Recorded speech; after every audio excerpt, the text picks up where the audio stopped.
अस्सलामुअलैकुम बिस्मिल्लाहिर्रहमानिर्रहीम। मैं अज़हर इकबाल बंगश हूँ और आप ASISSB यूट्यूब चैनल देख रहे हैं।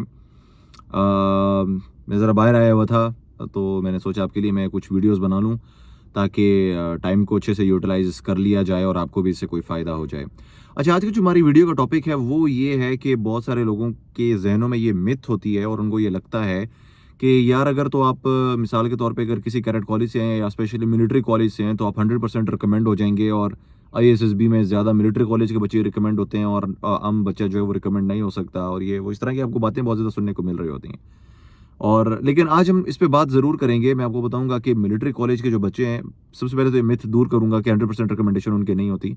कितने होते हैं मैं आपको आगे चलकर बताऊँगा और दूसरा मैं वो ये बताऊँगा कि यार देखें, जो मिलिट्री कॉलेज के बच्चे होते हैं या कैडेट कॉलेज के बच्चे होते हैं, उनके पास एक अपर हैंड ज़रूर होता है। और वो अपर हैंड क्यों होता है, वो भी मैं आपको आगे एक्सप्लेन करूँगा कि यार वो क्यों उनके पास एक अपर हैंड होता है और आपके पास वो अपर हैंड क्यों नहीं होता और आप उनसे क्यों ज़्यादा अच्छे से मुकाबला नहीं कर सकते। लेकिन इसका ये मतलब नहीं है कि आप उनसे बिल्कुल ही मुकाबला नहीं कर सकते। अच्छा, पहले तो मैं आपकी ये जो मिथ है इसको क्लियर कर दूँ कि आपको अगर ये लगता है कि जी मिलिट्री कॉलेज के जो हैं वो जो बच्चा बस मिलिट्री कॉलेज में चला गया तो बस रिकमेंड हो जाएगा, ऐसा बिल्कुल भी नहीं है। क्योंकि मिलिट्री कॉलेज जेएलएम जो है, जो कि मिलिट्री कॉलेजेस में सबसे टॉप पे आता है, इवन उनके भी सिर्फ 30 टू 33% बच्चे ही रिकमेंड होते हैं इन ISSB in their first attempt. मतलब कि अगर मिलिट्री कॉलेज जेएलएम के 10 बच्चे ISSB देने के लिए आ रहे हैं, तो उन 10 में से सिर्फ 3 या मैक्सिमम 4 बच्चे रिकमेंड होंगे और बाकी नॉट रिकमेंड होंगे और उनको दोबारा ISSB देनी पड़ेगी। यकीनी तौर पे ये आपके लिए काफ़ी शॉकिंग खबर होगी, क्योंकि मुझे भी लगता था जब मैं ISSB देने के लिए जा रहा था कि यार ये मिलिट्री कॉलेजेस और ये कैडेट कॉलेज के बच्चे जो हैं, ये तो बस कंफर्म रिकमेंड हो जाते होंगे क्योंकि इनकी तो ट्रेनिंग ऐसी होती है और ये है वो है, जबकि ऐसा बिल्कुल भी नहीं है। तो बहुत सारे ऐसे बच्चे हैं जो कि मिलिट्री कॉलेजेस से भी पढ़ के जाते हैं, वो भी नॉट रिकमेंड हो जाते हैं और बहुत से ऐसे बच्चे हैं जो टाट स्कूल से पढ़ के जाते हैं, गवर्नमेंट स्कूल से, वो जाकर रिकमेंड होके आ जाते हैं। तो यहाँ से आप अंदाज़ा लगा सकते हैं कि ISSB में कितनी शफ़ाफ़ियत है, कितनी मेरिट है और ये जो आपको लोग कान आपके जिसे कहते हैं ना, आपको पट्टियाँ पढ़ा रहे होते हैं कि जी वहाँ पे सिफ़ारिश चलती है, ये होता है, वो होता है। ऐसा कुछ भी नहीं होता, इसकी तरफ आपने जो है वो कान ज़्यादा नहीं धरने हैं। अच्छा, ये तो हमने डिस्कस कर लिया कि 30 टू 33% जो बच्चे हैं वो मिलिट्री कॉलेजेस और कैडेट कॉलेजेस के जो बच्चे हैं वो रिकमेंड होते हैं। इन ISSB सारे बच्चे रिकमेंड नहीं होते हैं। अच्छा, फिर लेकिन अगर हम ओवरऑल देखें, मिसाल के तौर पे अगर इसको हम किसी प्राइवेट कॉलेज के साथ कंपेयर करें तो वहाँ से मे बी रिकमेंडेशन जो है वो 1% पे लिमिटेड हो, 2% पे हो या 5% पे हो मैक्सिमम।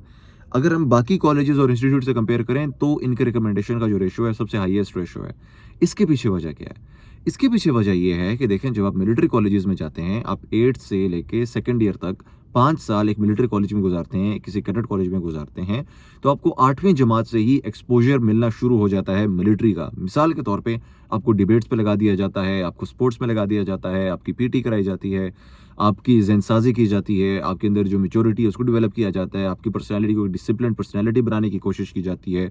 आपको जनरल नॉलेज, जनरल अवेयरनेस से आपको बिल्कुल आगाह रखा जाता है। तो डेफ़िनेटली वो सब चीज़ें होती हैं। मिसाल के तौर पे आप ISSB में जाते हैं, बहुत सारे बच्चे जो हैं पब्लिक स्पीकिंग में लड़खड़ा रहे होते हैं, उनसे बोला नहीं जा रहा होता। अब मिलिट्री कॉलेजेस में जब आपको 8वीं जमात से 5 साल आपसे कंटिन्यूअसली बुलवाया जा रहा हो, आपको डिबेट्स का मौका दिया जा रहा हो, पूरे ऑल पाकिस्तान डिबेट्स के आपको मौके दिए जा रहे हों, डिफरेंट सिटीज़ में जाके आप डिबेट्स कर रहे हो, डिफरेंट ऑडियंसेस के सामने आप डिबेट्स कर रहे हो, उनके सामने आप बोल रहे हो, आपको एक्स्ट्राम्पोर बोलने की जो है वो काफ़ी ज़्यादा अपॉर्च्युनिटीज़ दी गई हों, तो यकीनी तौर पे आपके पास बाकी बच्चों से एक अपर हैंड तो होगा ही ना। एक वो बच्चा है जिसने कभी ज़िंदगी में डिबेट्स की नहीं है, कभी पब्लिक स्पीकिंग की नहीं है और एक वो बच्चा है जो 4-5 सालों से इन सब के अंदर इन्वॉल्व्ड है। तो आप मुझे खुद बताएँ कि कौन-सा बच्चा इनमें से तगड़ा होगा? यकीनी तौर पे वही जिसने 4-5 साल इस चीज़ के ऊपर लगाए हैं। तो इस वजह से भी एक अपर हैंड तो ये हो गया। फिर एक वो बच्चा है जो फिज़िकल फ़िटनेस बिल्कुल ज़ीरो है जिसकी, जिसने कभी ज़िंदगी में कुछ पीटी-शीटी का उसको पता ही कोई नहीं है। उसको स्ट्रेचिंग एक्सरसाइज़ेज़ का ही नहीं पता। उसने कभी रनिंग भी कभी कोई की होगी ISSB आने के लिए, बस उसने थोड़ी-सी रनिंग-शनिंग कर ली होगी। एक उस बच्चे की फ़िटनेस और एक वो बच्चा है जो 4-5 सालों से रोज़ाना सुबह पीटी करता है, रोज़ाना स्पोर्ट्स खेलता है, रोज़ाना जो उसके इंस्ट्रक्टर्स हैं या जो वहाँ पे उसके उस्ताद होते हैं, वो उसकी फ़िटनेस का ख़्याल रखते हैं।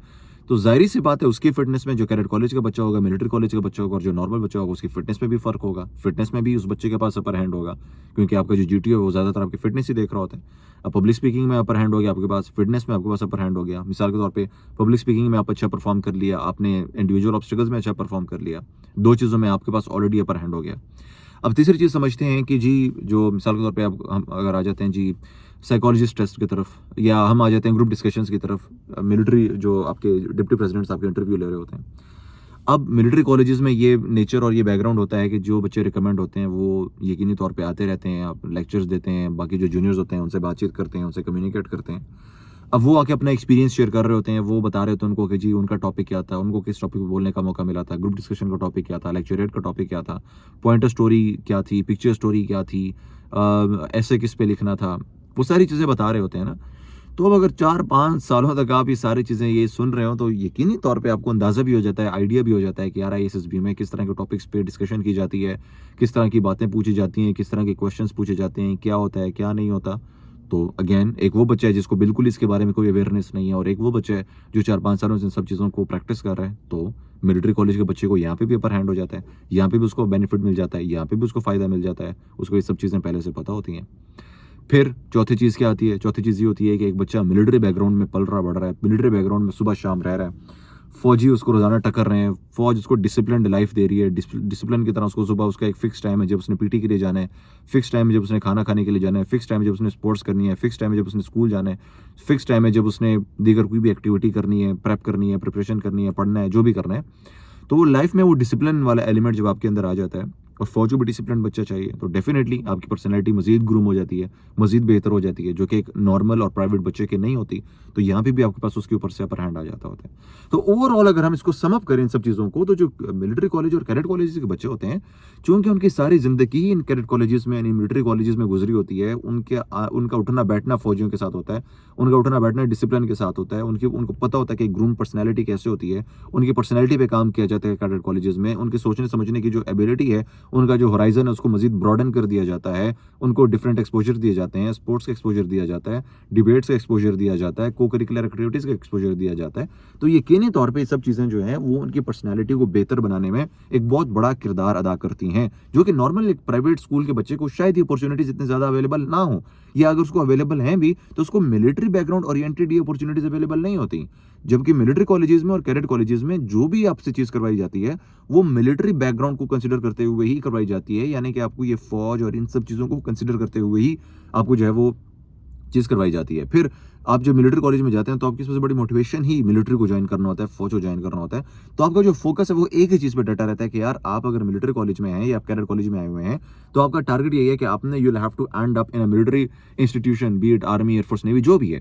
तो आप एक बिल्कुल स्ट्रेट फॉरवर्ड गोल के साथ, बिल्कुल कंसंट्रेशन के साथ एक ही चीज़ की तैयारी कर रहे होते हैं 4-5 साल, और वो होती है कि फ़ौज में आपने जाना है, आईएसएसबी क्लियर करनी है। अब बाकी जो बच्चे होते हैं उनको जी किसी ने डॉक्टर बनना होता है, किसी ने इंजीनियर बनना होता है, तो आईएसएसबी को कहते हैं चलो यार एक चांस है ले लेते हैं, आईएसएसबी दे देते हैं। तो इस तरह से भी मिलिट्री कॉलेज के जो बच्चे होते हैं उनके पास काफ़ी एडवांटेज होता है। लेकिन इसका ये मतलब बिल्कुल भी नहीं है कि कैडेट कॉलेजेस के बच्चे और मिलिट्री कॉलेजेस के बच्चे होंगे तो वो रिकमेंड हो जाएँगे, बाकी प्राइवेट बच्चे रिकमेंड नहीं होंगे, ऐसा बिल्कुल भी नहीं होता। बहुत सारे प्राइवेट बच्चे जो हैं वो रिकमेंड हो जाते हैं क्योंकि उनकी पर्सनैलिटी डेवलपमेंट ऑलरेडी हुई होती है, उनकी पर्सनैलिटी पे काम हुआ होता है, उन्होंने अपने पास मेहनत की होती है, तकरीबन 5 से 6 महीने उन्होंने अपने ऊपर लगाए होते हैं अपनी प्रिपरेशन और मेहनत के लिए। तो ये सारी चीज़ें जो हैं ये तो मतलब वो तो 4-5 साल लगाते हैं ना कैडेट कॉलेजेस के बच्चे। अगर आप प्राइवेट हैं और आप कोई आपको मिलिट्री में जानने वाला नहीं है, मैं आपको श्योरिटी के साथ कह सकता हूँ अपनी अंडरस्टैंडिंग के मुताबिक कि आप सिर्फ 6 महीने डेडिकेटेड प्रिपरेशन करें, अपनी पर्सनैलिटी पे काम करें, और ऐसा नहीं है कि आप 6 महीने बस कंटिन्यूअसली अपने ऊपर काम करते रहें। दिन में मैक्सिमम आप 2-3 घंटे ही निकालें सिर्फ अपने लिए, और उन 2-3 घंटों में आप एक्सरसाइज करें, प्रैक्टिस करें, अपनी पर्सनैलिटी पे काम करें, अपनी शख्सियत पे काम करें, तो यकीनी तौर पे आप उस स्टैंडर्ड पे पूरा उतर सकते हैं, which is actually required by military. तो आप एक अच्छी जो है वो तैयारी के साथ आईएसएसबी दे सकते हैं, और जब आप अच्छी तैयारी के साथ आईएसएसबी देंगे तो आपको जो रिकमेंडेशन के चार्जेस हैं वो भी यकीनी तौर पे बढ़ जाएँगे, और आप जो है आपको किसी सिफ़ारिश की ज़रूरत नहीं पड़ेगी, आपको किसी लेम एक्सक्यूज़ की ज़रूरत नहीं पड़ेगी, और आप आसानी से पाक फ़ौज का हिस्सा बन सकते हैं। तो इन सब चीज़ों पे मैं खुद भी आपके साथ काम कर सकता हूँ, पर्सनैलिटी डेवलपमेंट पे काम कर सकता हूँ, आपकी पब्लिक स्पीकिंग पे काम कर सकता हूँ, इंग्लिश इंप्रूव करने पे काम कर सकता हूँ। We can work on all these things. तो इसके लिए आप चैनल को भी फॉलो कीजिए, सब्सक्राइब भी कर लें, और फेसबुक पे भी हमें फॉलो करते रहें, और अगर आप मुझे पर्सनली फॉलो करना चाहते हैं तो इंस्टाग्राम पे आप मुझे फॉलो कर सकते हैं, अज़हर बंगश 1 मेरी आईडी है, उस पे आप फॉलो कर सकते हैं, और हम इस पे बिल्कुल डिस्कशंस कर सकते हैं। और इसके अलावा अगर आप मुझसे कॉन्टैक्ट करना चाहते हैं तो 0335660628 ये मेरा नंबर है, इस पे आप मुझे व्हाट्सएप कर सकते हैं, और इंशाल्लाह हम जो अपनी प्रिपरेशन है उसको मज़ीद आगे बढ़ा सकते हैं। तो ये थी हमारी आज की वीडियो। इंशाल्लाह आपसे मुलाकात होगी एक और वीडियो में, तब तक के लिए मुझे दें इजाज़त। अपना बहुत ज़्यादा ख्याल रखिएगा। अल्लाह हाफ़िज़।